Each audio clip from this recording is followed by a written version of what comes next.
world's upside down in their mind right now. It's usually the other way around.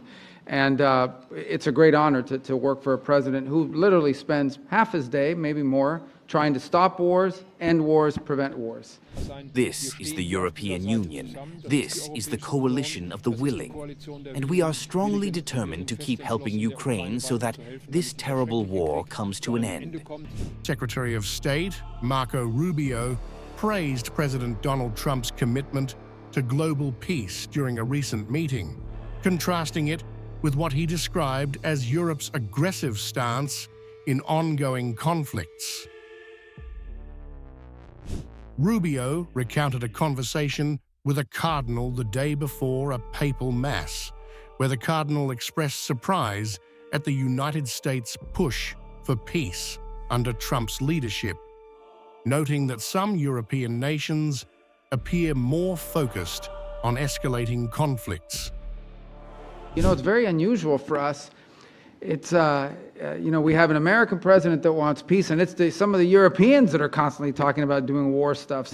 Rubio described this as a reversal of traditional roles, where the U.S. has often been seen as the more militaristic power. Rubio's comments come amid growing criticism of the European Union's role in supplying weapons to conflict zones, particularly in Ukraine. Since the onset of the Russia-Ukraine conflict, EU nations, including Germany, France, and Poland, have provided billions in military aid, including tanks, missiles, and advanced weaponry.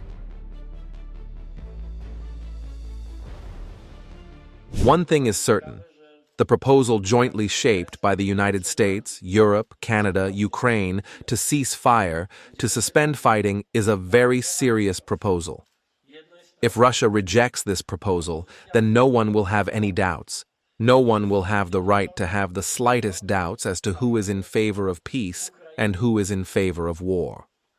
Critics argue this has prolonged the war, with arms shipments fueling a cycle of violence rather than fostering diplomatic solutions. In contrast, Rubio highlighted Trump's efforts, stating, It's a great honor to work for a president who literally spends half his day, maybe more, trying to stop wars, end wars, prevent wars.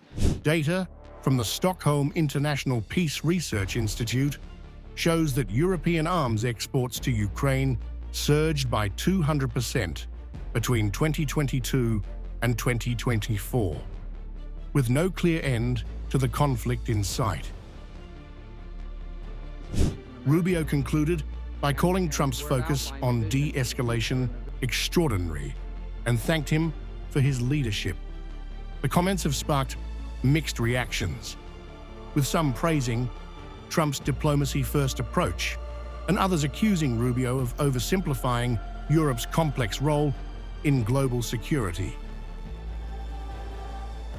As tensions persist, the contrast between US and EU strategies remains a focal point in discussions about achieving lasting peace. Good to be here again at the EPC. The European Political Community was one.